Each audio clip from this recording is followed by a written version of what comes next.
بسم اللہ الرحمن الرحیم۔ سخرنا، اور کام میں لگایا ہم نے سلیمان کے۔ اب یہاں فضائل سلیمانیہ ہے تو مطلب یہ ہے کہ داؤد جو تھا یہ میرا عبد منیب تھا، اس پہ میں نے انعامات کیے، وہ میرے سامنے جھک گیا اور اس نے میرے انعامات کی قدر کی۔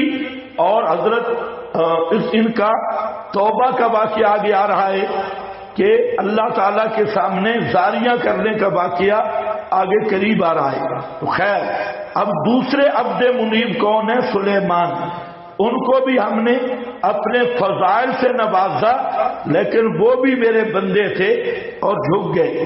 سخرنا لسلیمان، اور مسخر کیا ہم نے سلیمان کے لیے الریحا، ہوا کو، غدبھا شہرن برباہا شہرن، صبح پہلے ٹائم کا سفر اس کا 1 مہینے کا، شام پچھلے ٹائم کا سفر اس کا 1 مہینے کا، بأصلنا، اور بہا دیا ہم نے ان کے لیے چشمہ تانبے کا، بمن الجن، اور تیسری نعمت، اور جنات سے بھی ہم نے ان کے لیے مسخر کیے جو کام کرتے تھے اس کے سامنے، بِإِذْنِ رَبِّهِ، یا بِإِذْنِ بمانت تسخیر ہے، اللہ تعالیٰ کے مسخر کرنے کے ساتھ، وَمَن يَزِغْ، جو ان میں ٹیڑھا ہوتا، بدماشی کرتا، ان میں سے ان امرنا،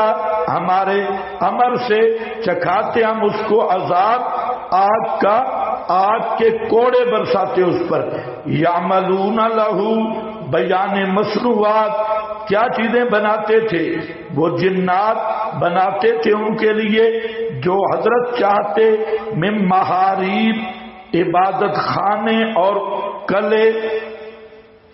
محاریب محراب ان کی جمع ہے، اور محراب اصل میں آپ پڑھ چکے ہیں سورہ مریم میں، محاربہ کی جگہ ہے جہاں جنگ ہو، تو عبادت خانے کو بھی کہتے ہیں محراب، اور دوسرا اونچے جنگی قلعے ان کو بھی محراب کہا جاتا ہے۔ تماثیلا، تماثیل کے متعلق ایک تو یہودی روایت ہے، اور وہ یہ ہے کہ شیر، چیتے اور جانوروں کی تصویریں بناتے اور بت بنا کے دیتے، بت بناتے، لیکن یہ یہود کی تحریف اور حضرت سلیمان پہ الزام بازی ہے۔ اور کیونکہ حضرت سلیمان تورات کے مبلغ تھے اور تورات میں تصویر سازی کو حرام کہا گیا، اب بھی جو خروج کا باب ہے اس میں تصویر بازی، بت سازی اور جانداروں کی تصویر، اس کو حرام قرار دیا گیا۔ تو یہودیوں نے جیسے اور حضرت سلیمان پہ الزام لگا رکھے تھے کہ یہ زنانیوں کے عاشق تھے اور زنانیوں کی فرمائش پہ بتوں کی بھی عبادت کرتے تھے، یہ تحریف فی التورات ہے، اور یہود نے اپنے کرتوت نبیوں کے ذمہ لگائے تاکہ گناہ کی قدر کم ہو جائے، اور ہم کہیں گے کہ نبی بھی یہ معاشقے کرتے رہے تو ہم تو گناہ گار لوگ ہیں، اگر کوئی مریدنی پھنسا بھی لیں تو آنکھیں نہیں کرتے۔ تو اس لیے یہودیوں نے انبیاء کو بدنام کیا۔ تو تماثیل کا پھر کیا معنی ہے؟ تو یہ بات ذہن میں رکھو کہ یہ تصویریں یا چارپائیاں، لیکن یہ تصویریں کیا تھی؟ تصویریں ملکی نقشے تھے، اور غیر جاندار کی جو تصویریں، جاندار کی تصویریں ہر آسمانی دین میں حرام رہی ہیں، تورات میں بھی حرام ہے، قرآن میں بھی حرام ہے، ہماری شریعت میں بھی حرام ہے۔ تو یہ جو جاندار کی تصویریں یہ ذریعہ شرک ہے، اور جو بے جان چیزوں کی، باغات کی تصویریں، ملکی نقشے، مختلف ملکوں کے جنگی نقشے اور قدرت کے مناظر کی تصاویر، تو یہ چیزیں سب کیا ہیں؟ یہ اب بھی جائز ہیں اور پہلے شرائع میں بھی جائز رہی۔ تو اس تماثیل کے 3 معنی کیے گئے۔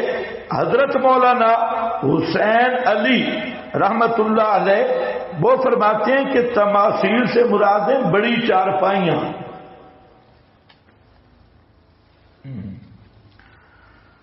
کیا ہے؟ بڑی چارپائیاں. آپ کبھی ہوٹلوں پہ جائیں نا،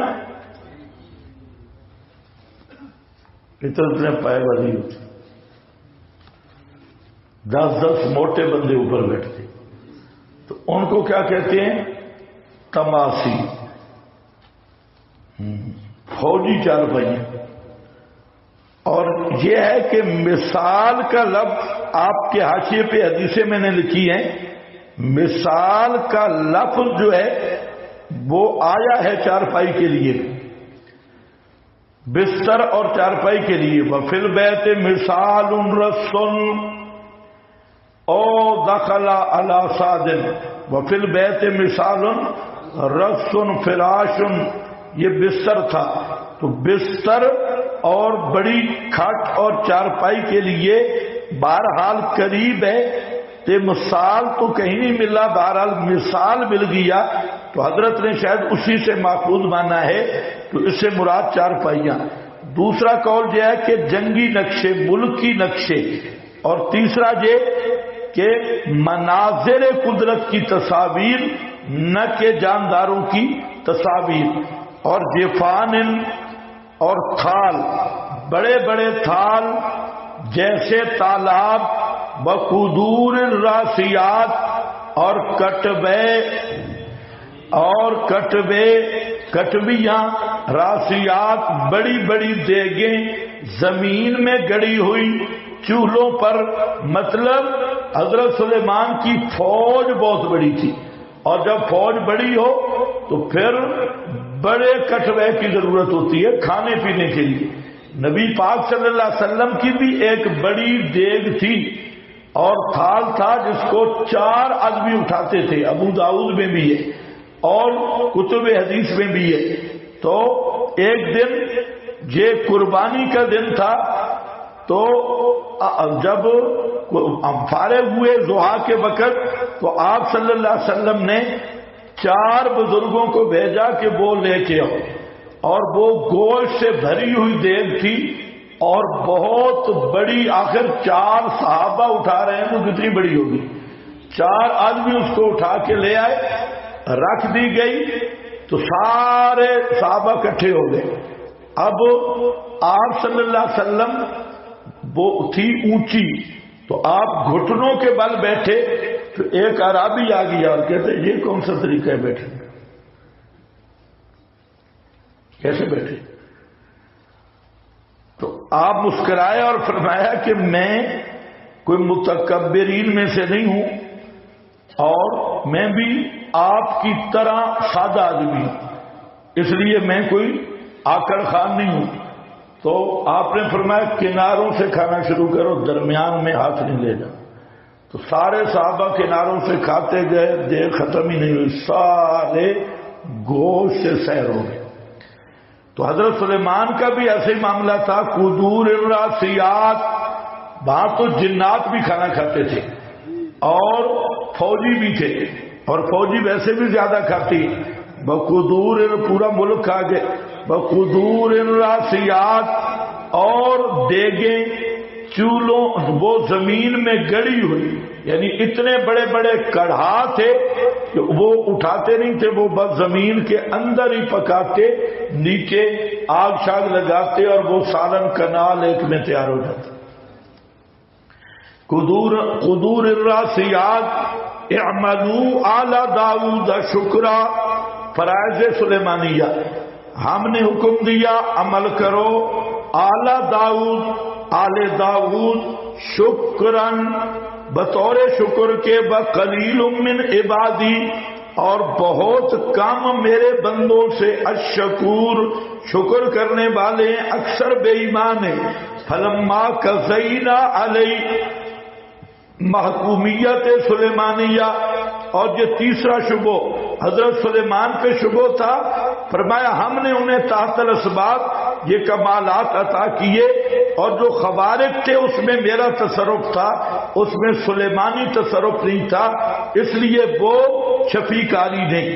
اب یہاں پر جنات کے متعلق شبہات تھے. جنات چونکہ انسانوں کے ساتھ ظاہر ظہور رہتے تھے، سر سید کہتے ہیں کہ جنات سے مراد ہیں پہاڑی لوگ، عرابی اور پہاڑی. یہ لوگ ہیں، یہ جن کوئی مخلوق نہیں. جتنے پہاڑوں پہ رہنے والے ہیں، پشتوں والے اور کوہستانی لوگ، تو وہ کہتے ہیں کہ یہ لوگ مراد ہیں دیہاتی، کوہستانی، جنگلوں میں رہنے والے. تو جن اسی لیے کہتے ہیں کہ وہ آبادی سے غائب رہتے ہیں، چھپے رہتے ہیں جنگلوں میں اور پہاڑوں میں. تو یہ سر سید کی جہالت ہے اور پٹھانوں کے ساتھ بہت زیادتی ہے. اگر زندہ ہوتا تو واجب القتل تھا. ہاں بھائی، فلما قضینا علیہ الموت، تو جنات ٹرے مارتے تھے، اب بھی مارتی، اور عامل بھی اور جنات بھی تھے. ہم غیب جانتے اور عاملین بھی یہی دعویٰ کرتے، ہمیں جن خبریں دیتے. جن البحر الرائق میں لکھا ہے اور بھی فقہ حنفی کی کتب میں کہ اگر کوئی عامل یہ کہتا ہے کہ میں مال مسروق کا جانتا ہوں اور کہتا ہے مجھے جنات نے خبر دی، تب بھی کافر ہے. چلے والے تعویذ اور مال مسروق کا انگوٹھے میں سیاہی، نابالغ بچہ بٹھاؤ اور لوٹا پھیرنا، لوٹے میں جو چور ہوگا لوٹا پکڑ لے گا، اور چرخہ کاٹنا اور انگوٹھوں میں سیاہی لگانا، یہ بے ایمانیوں سے تو واقف ہو گئے. اور جو بڑا پرماننٹ ابلیس ہو وہ کیا کہتے ہیں؟ قرآن دیکھ کے حساب کتاب کرتا. ہو بے ایمانہ، قرآن کہہ رہا ہے غیب اللہ کے سوا کوئی بھی نہیں جانتا. یہ قرآن دیکھ کے حساب کر رہا ہے، انگوٹھا میں سیاہی لگا کے کر رہا ہے. پٹھانوں میں نہیں ہوتا، لوٹا پھیر کے کر رہا ہے. تو اس پہ سب فقہا متفق ہیں کہ یہ آدمی مرتد ہے اور جو اس کی تصدیق کرتا ہے وہ بھی مرتد ہے. اونچا درجی کا. اور اس کام میں آج کل کے اشاعتی سب سے آگے، اشاعتیوں میں یہ لوٹے والا کام بھی آ گئی ہے، کبوتر والا کام بھی آ گئی ہے، اور یہ جناب حساب کتاب اور نئی دریافت بھی اشاعتیوں کی آ گئی ہے، شلوار سونگھنا اور گٹھ. زنانی خود آئے تو زنانی کے وجود پہ گٹھ مارتی، اور اگر خود نہ آئے تو پھر اس کی شلوار پہ گٹھ مار کے بالش سے ناپتے ہیں. اگر بڑھ گیا تو جادو ہے، کم ہو گیا تو بیماری ہے، اور یہ خود بخود بڑھ جاتا ہے. یہ تو ہاتھ کی صفائی. یہ سارے جتنے عاملین اور پھر جنات کے ذریعے کہیں یا کچھ، تو ہمارے فقہا نے لکھا ہے کہ یہ آدمی کافر ہے. میں نہیں فتویٰ لگا رہا، سنا رہا ہوں. البحر الرائق میں بھی لکھا ہے، اس لیے کہ جن بھی غیب نہیں جانتے. اور فقہا تو نیچے کے لوگ ہیں. نبی پاک صلی اللہ علیہ وسلم نے خود فرمایا من اتا عرافا او کاہنا فصدقہ فقد کفر. سمجھے؟ من اتا کاہنا او عرافا، جو آدمی کاہن کے پاس آئے. کاہن کیا ہے؟ جن کو آپ عامل کہتی، یہ عامل یہی کاہن ہے. عرافن، پالس کے پاس آئے، توتے والی سرکار پنڈی پل پہ بیٹھے، قسمتیں معلوم کرنے والا، اور ہاتھ کی لکیروں پہ یقین دلائے اور کوئی رمل شمل کرے. پالسٹو غیب کی خبریں، نجومی بابا اس کے پاس آئے.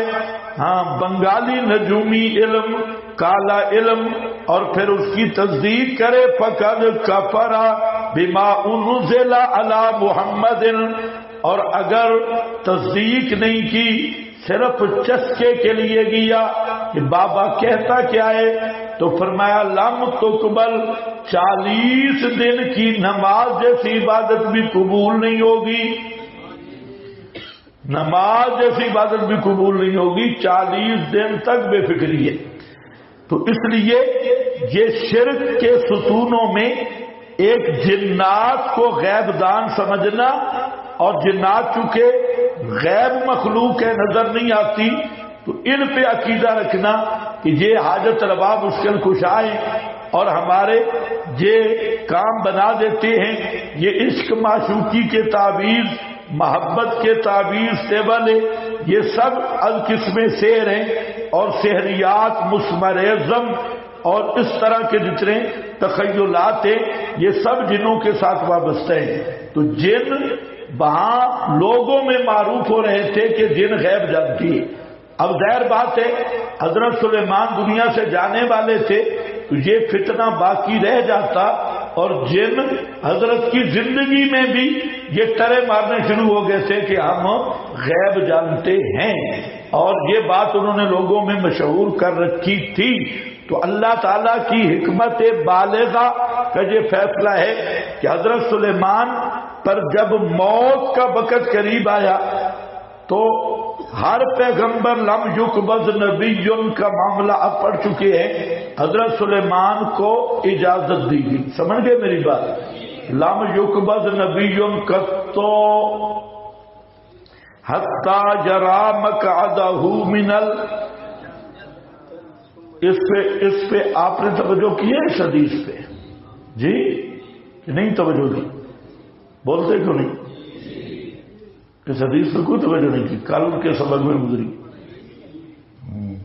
توجہ کوئی نہیں۔ اگر توجہ ہوتی تو کوئی پرچی تو آتی، پرچیاں تمہاری ساری فضول، توجہ ہوتی تو کوئی تو آتی کہ حضرت موسیٰ نے کیسے آنکھ نکال دی تھی اسرائیل کی، حتیٰ جو خیر کیوں نہیں ہوا؟ کسی کو سمجھ آئی ہے میری بات؟ اشکال تو نہیں آیا نا؟ جو مولوی ہو کیوں نہیں بولتے تم بڑے چودھری ہو؟ ہاں چلو ٹھیک ہے آگے چلو، تم سب کچھ پڑھے لکھے ہو۔ فلما قضینا علیہ الموت، حضرت سلیمان پہ جب فیصلہ کیا ہم نے مرنے کا، ما دلہم علی موتہ الا دابۃ الارض، نہ دلالت کی ان کو حضرت کی موت پر یا حیات پر، علی حیات ہی ہے یا علی موت ہی ہے؟ یہ للڑ پارٹی اتنی بدتینت اور جاہل ہے کہ ان کا جو مولوی ہے خوشبو والے عقیدے والا مفتی حسن لاہوری پاگل، اور وہ بالکل بیچارہ شکر ہے اس نے صرف ناب کچھ پڑھ لی، نہیں تو اس کو مسجد کی لیٹرین کی صفائی پہ بھی رکھنے کے لیے کوئی تیار نہ ہوتا، نہ کوئی اس میں انسانیت ہے نہ عقل ہے، بالکل پاگل، اور پاگل بھی ایسا جیسے وہ پاگل کتے کے کاٹے ہوئے ہوتے ہیں، اور بات کرتا ہے میں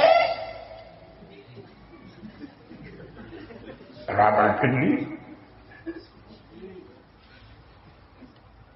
گیا تھا سفید سے، درمیان میں وقفے، وہاں پہنچے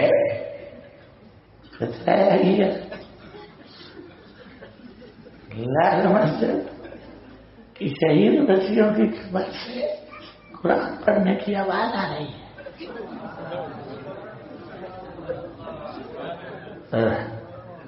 اب اس نے کتاب لکھ ماری خوشبو والا عقیدہ، جو نری چبل پہ مبنی، نری چبلیں ایسی کہ علمان والا تھی کہتا ہے کہ میں روزے پہ بیٹھ کے جب سبق پڑھاتا ہوں نا، ادھر لکھا ہوا ہے، تو ہمارے زمانے میں اگر دور سے بھی سماع کا عقیدہ رکھا جائے تو اس میں کوئی حرج نہیں ہے، یہ عقل کے خلاف نہیں ہے۔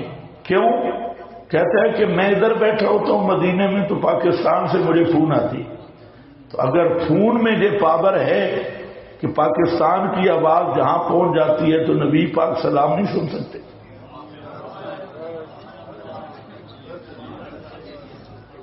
یہ خوشبو والا عقیدہ ہے، اور تمہارے بہت سارے ڈنگروں کی وہاں تصدیق بھی ہے، شروع میں لسٹیں ہیں تصدیق کی۔ اب بتاؤ بھائی اس سے بڑا کھوتا دنیا میں کوئی ہو؟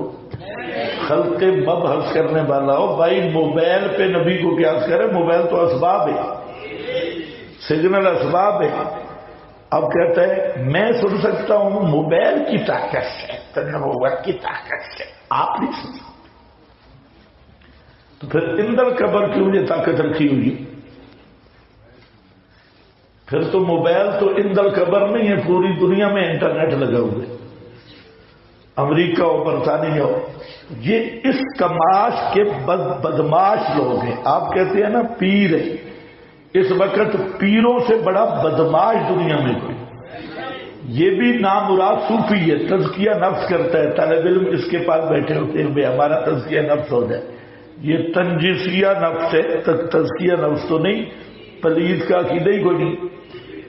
اب اس نے جو لکھا نا قرآن کی ایک بات اس نے بہت کام کی لکھی، اس نے کہا کہ ہمارے پاس اگر کوئی قطعی دلیل ہوتی نا تو ہم مماتیوں کو کافر کہتے ہیں۔ مطلب یہ ہے کہ دلیل سے خالی ایک پوری خوشبو والے عقیدے کی یہ تھوڑی سی بدبو کم ہوئی۔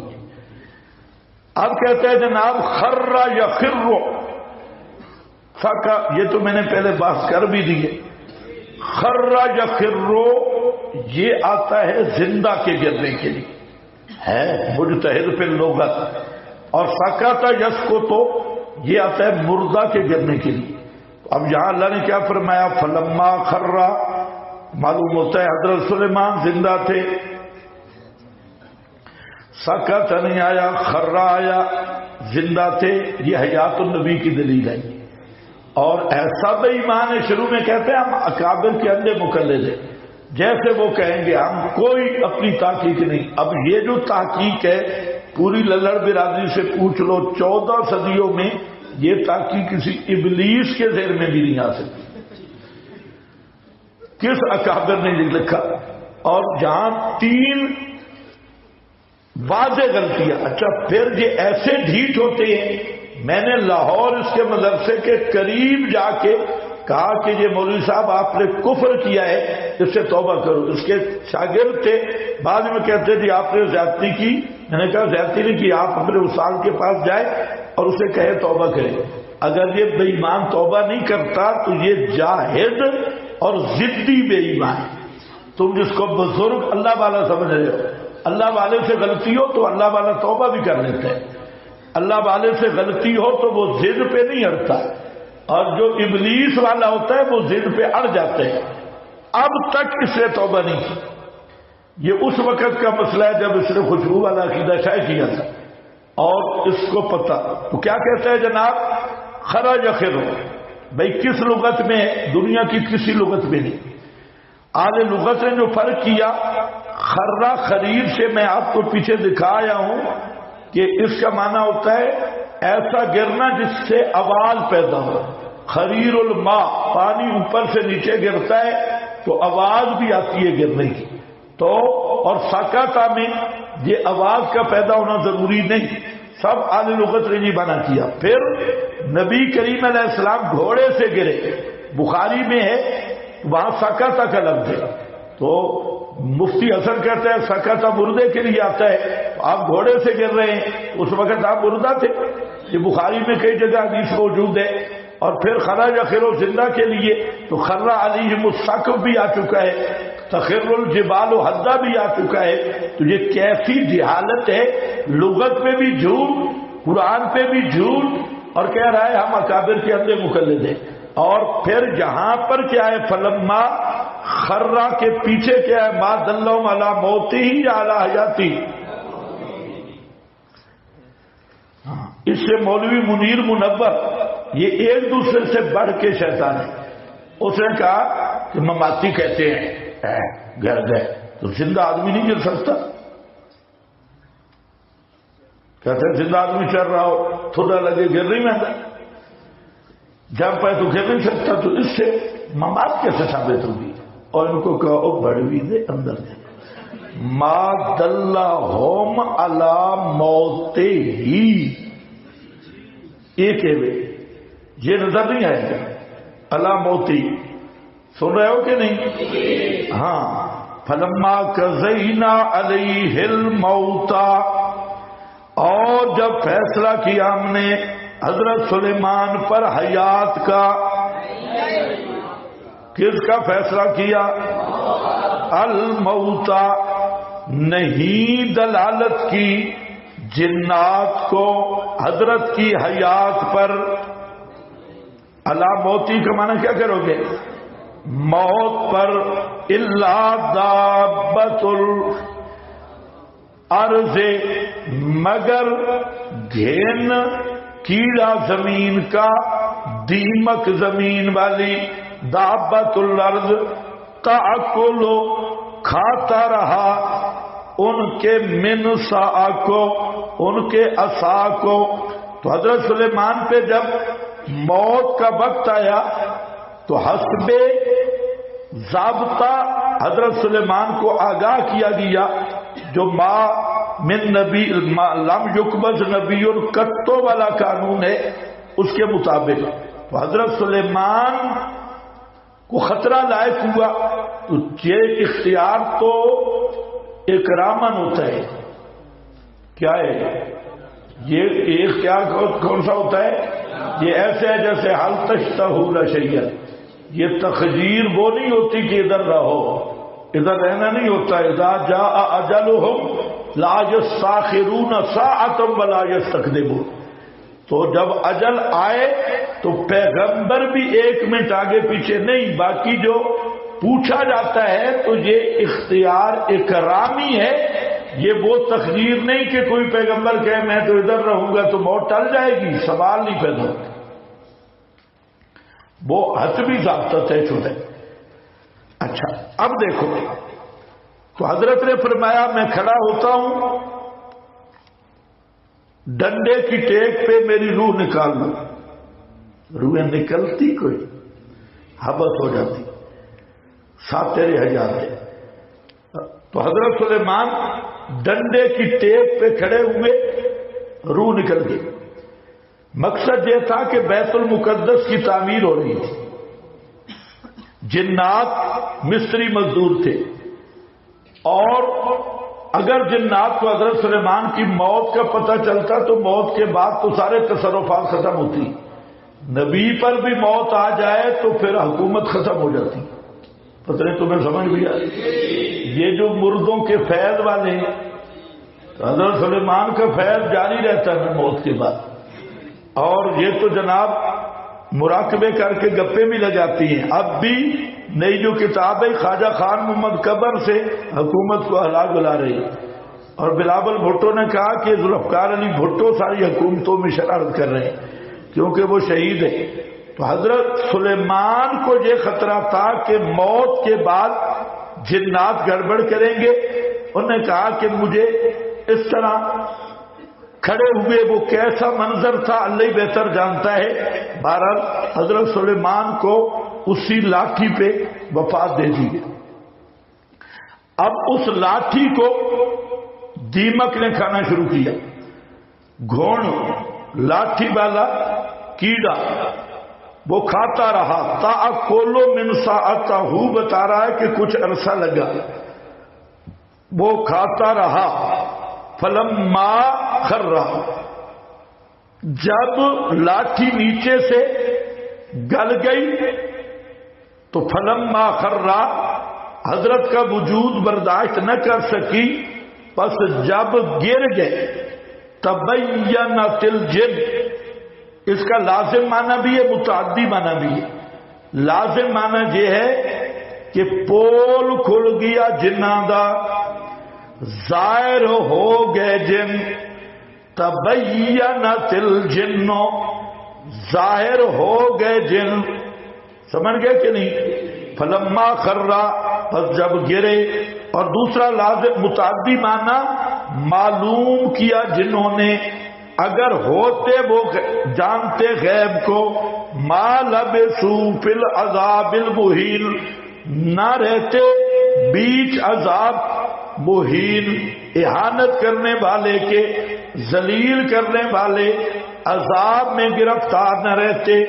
تو یہ جو اتنے عذاب محنت کشی میں رہے، یہ انہیں پتہ نہیں چلا کہ انہوں نے سمجھا پیغمبر زندہ ہے، لیکن پیغمبر پہ موت آ چکی تھی اور وہ زندہ سمجھتے رہے۔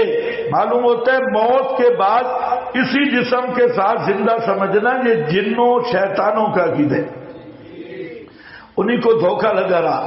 خیر اب سمجھو، اب میں استدلال کر رہا ہوں، اب کہو للڑ کو اس کا جواب دے۔ استدلال یہ ہے کہ نبی کا میت وجود جب موت آ جائے تو نبی کا میت وجود وہ بغیر سہارے کے کھڑا نہیں رہ سکتا، قیام کھڑا نہیں رہ سکتا۔ تو جب کھڑا نہیں رہ سکتا تو نبی کا میت وجود قیام و قعود کے ساتھ پڑا ہوا بھی کھڑا ہو کے نمازیں بطریق کے اولا نہیں پڑھ سکتا۔ کیا کہا میں نے؟ نبی کا کھڑا ہوا میت وجود، لاٹھی کی ٹیک نکلی گر گیا، جب کھڑا ہوا میت وجود کھڑا نہیں رہ سکتا تو پڑا ہوا بطریق کے اولا کھڑا نہیں ہو سکتا۔ کس کو سمجھ رہی ہے میری بات؟ اب لڑ بازی کو کہو اس کا جواب ہے، وہ جواب یہ دے رہے ہیں زندہ آدمی بھی تو گر جاتا ہے، ٹھوکر لگے تو گر جاتا ہے۔ یہ نہیں، پیغمبر پہ موت آئی، حضرت سلیمان پہ، اور موت کے بعد آپ کا وجود تھا منسا لاٹھی عصا پہ، اور عصا کو کھا گئی دیمک تو وجود مبارک گر گیا۔ یہ اس بات کی دلیل ہے کہ نبی کا میت وجود بھی ٹیک کے بغیر کھڑا نہیں رہ سکا، ٹیک نکلی تو گر گیا۔ جب پیغمبر کا میت وجود کھڑا نہیں رہ سکتا تو پڑا ہوا میت وجود بطریق اولا قیام و قعود کے ساتھ نمازیں نہیں پڑھ سکتا۔ یہ دلالت النص ہے ایک۔ دوسرا خرہ پہ آپ کے پاس حوالے لکھے ہیں اور سب حضرات نے جہاں لکھا ہے فخرہ میتن ابن کثیر اور ابو سعود فخرہ میتن، اور مظہری فرمایا فخرہ میتن، اور البحر المحیط قد خرہ میتن، اور روح المعانی قد خرہ میتن، اور قرطبی سکت میتن، اور خازن خرہ میتن۔ یہ سب بزرگ کیا کہہ رہے ہیں کہ خرہ میتن۔ اب آپ اندازہ کریں اکابر کو مانا ہے انہوں نے، قرآن کے بھی منکر، اکابر کے بھی منکر، اور صرف منکر نہیں، ان کو یہ بتاؤ یہ تحریف مستقل عادت یہود ہے۔ بھائی ان سے مولانا سرفراز اچھے رہ گئے۔ مولانا سرفراز خان نے صرف ایک آیت کی تھوڑی سی تحریف کی ہے، وہ بھی بریکٹ ہے۔ پوری تسکین الصدور میں بیچارے نے آیت لائی نہیں، کیونکہ پتہ تھا کہ آیات ہے نہیں۔ دلیل نمبر 1 حدیث، اور حدیث بھی الحمدللہ بخاری مسلم سے بار مسند ابی جعلہ میں چلے گئے۔ تو بہرحال اتنی بات مولانا سرفراز نے اچھی کی ہے کہ پوری تسکین الصدور میں ایک آیت بھی اپنی دلیل نہیں لکھی، کیونکہ انہیں پتا تھا قرآن میں بالکل لڑ بازی کوئی ہے نہیں۔ ہمارے علاقے میں ایک بزرگ تھے، وہ خود کہتے تھے کہ یار قرآن میں تو نفی ہے، حدیثیں ضعیف ہیں، پتہ نہیں بزرگ لکھ گئے کیوں لکھے۔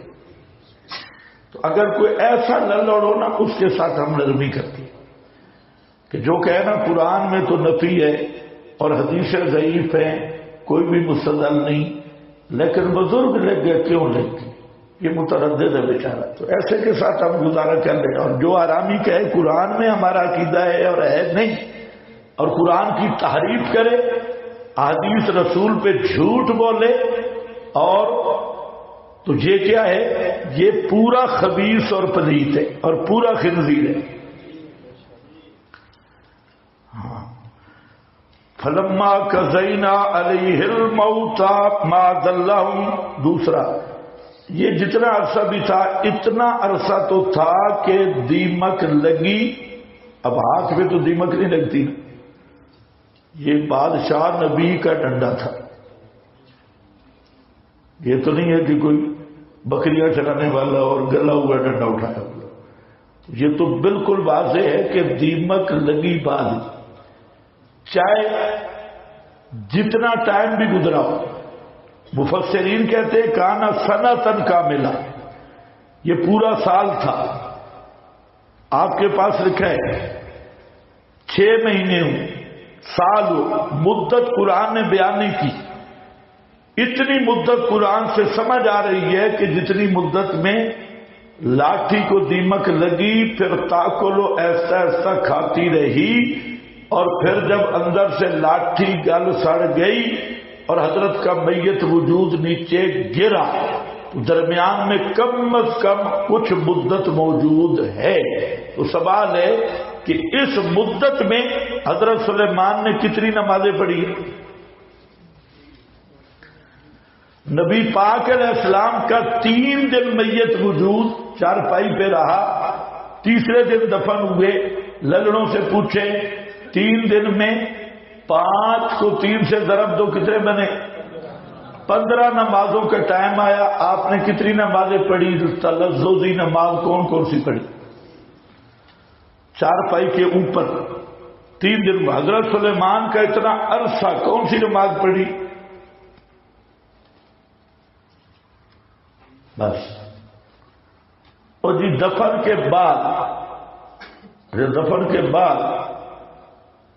بعد پڑھتے ہیں، پہلے نہیں پڑھتے۔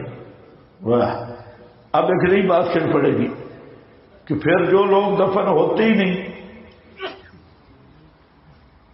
اس کا نہیں، ان کی قبر وہ جہاں ہے، تو ان کی قبر جہاں ہے کیوں نہیں؟ ان کی قبر جہاں موجود ہے تو ان کی قبر جہاں موجود ہے وہ کیوں نہیں؟ کس کو سمجھ آ رہی ہے میری بات؟